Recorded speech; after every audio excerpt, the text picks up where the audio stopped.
Centésimo-14ª Asamblea de Obispos de Bolivia.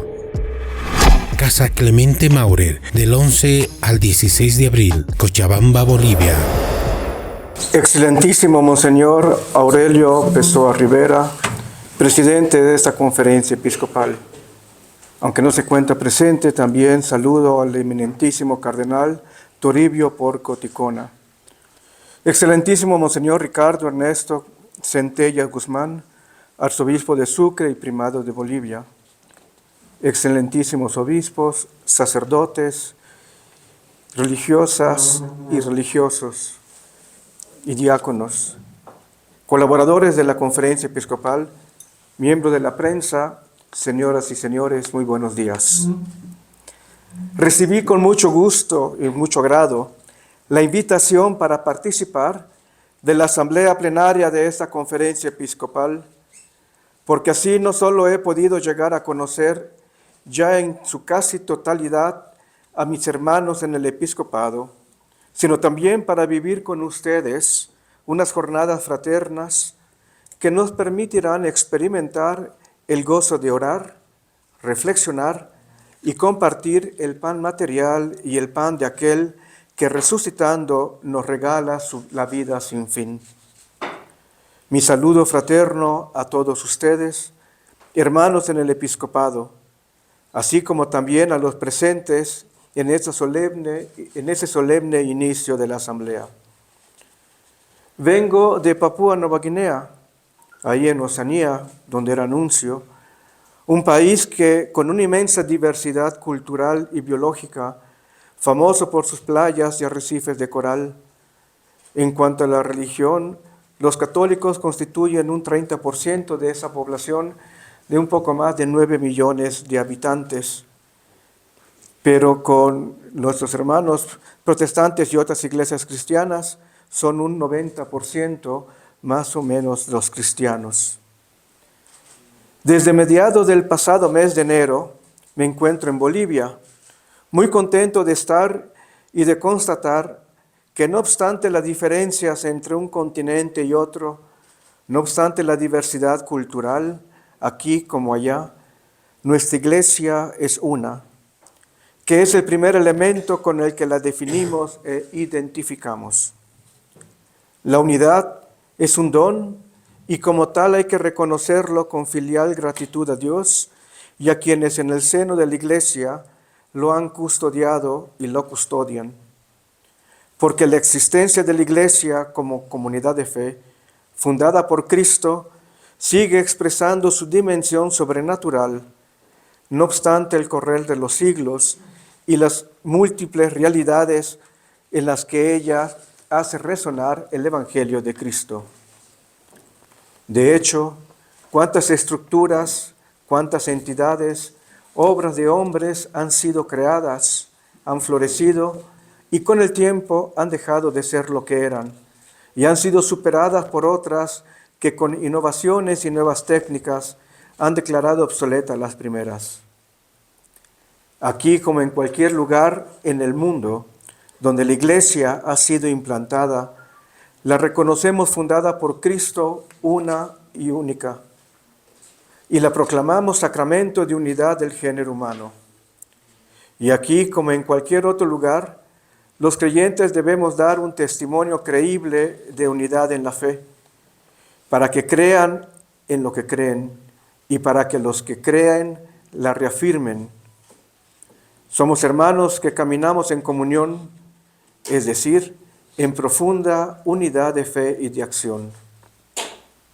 La unidad de la iglesia requiere necesariamente de la contribución de cada uno de sus miembros para que esta unidad no se rompa, para que los antitestimonios dentro de la misma iglesia no sean motivo de rupturas ni de deserciones, sino de una más intensa oración, purificación y renovación, de modo tal que cada uno, según su condición, que la iglesia, que lleva en su cuerpo la humildad y mortificación de Jesús, se purifique y se renueve cada día más, hasta que Cristo se la presente a sí mismo gloriosa, sin mancha ni arruga.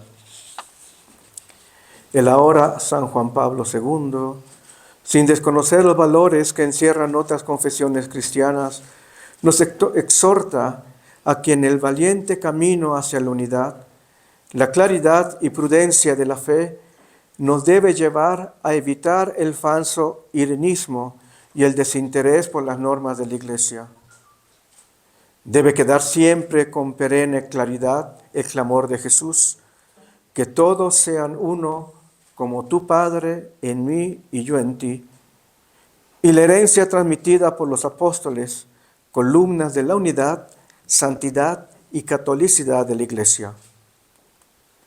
La unidad, sin embargo, no anula ni niega la diversidad, aquella buena y necesaria. Y este es el aspecto que deseo tocar, si bien brevemente, como continuación del discurso y del saludo del año pasado, de que se habló sobre el sínodo de la sinodalidad.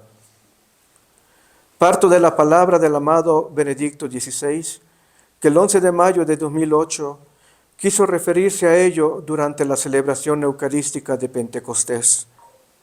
La Iglesia, dijo, constituye una unidad en la diversidad, llamada a transmitir la verdadera paz de Cristo a toda la humanidad, aclarando que la Iglesia no es una federación de iglesias, sino una realidad única. Añadió, un elemento que es clave de este acercamiento entre multiplicidad y unidad. Solo el Espíritu Santo, que crea unidad en el amor y en la recíproca aceptación de las diversidades, puede liberar a la humanidad de la constante tentación de una voluntad de potencia que quiere dominarlo y uniformarlo todo. Afirmó, la Iglesia se presenta como un organismo rico y vital, no uniforme, fruto del único Espíritu que conduce a todos a la unidad profunda, asumiendo la diversidad sin abolirla y realizando un conjunto armonioso.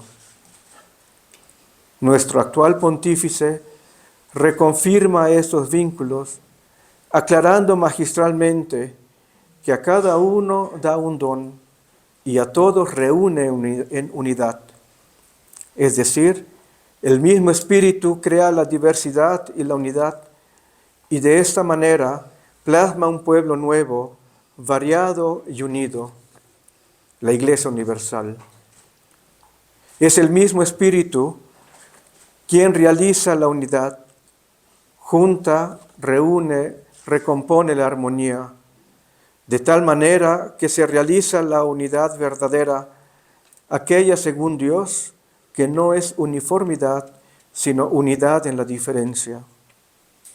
Para que esto se realice, subrayó el Papa Francisco, es bueno que nos ayudemos a evitar dos tentaciones frecuentes. La primera es buscar la diversidad sin unidad, y la segunda es buscar la unidad sin diversidad. Considero exhaustivas las de los sumos pontífices en presentar, describir y manifestar los fundamentos que enlazan dos elementos que a primera vista podrían parecer opuestos. El Papa Francisco, en un claro testimonio de este vínculo entre unidad y pluralismo, ha traído a colación un ejemplo muy práctico. Él dijo, pensemos por ejemplo en las iglesias orientales. Tienen unas tradiciones propias, unos ritos litúrgicos característicos, pero mantienen la unidad en la fe, la refuerzan, no la dividen.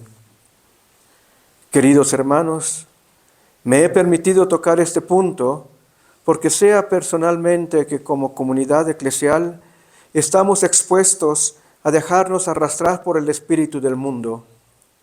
Como iglesia debemos reconocer que el progreso humano puede servir para la verdadera felicidad de los hombres, pero no podemos hacer a menos de recordar las palabras del apóstol.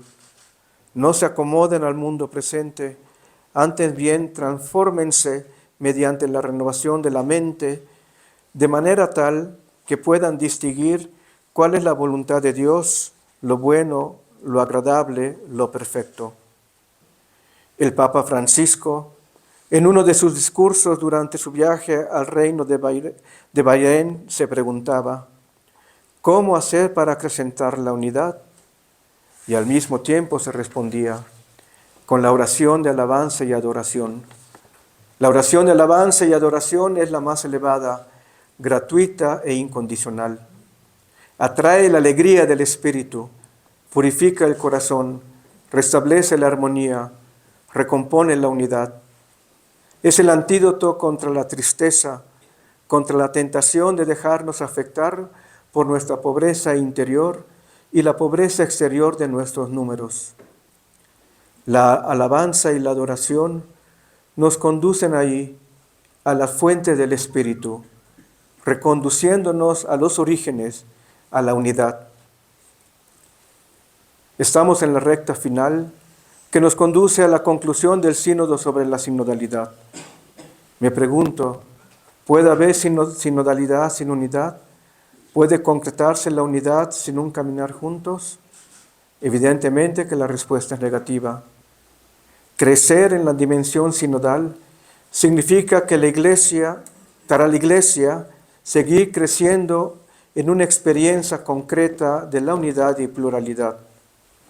Incluso en un tiempo como el nuestro, marcado por crecientes desigualdades, amargas polarizaciones, una continua explosión de conflictos.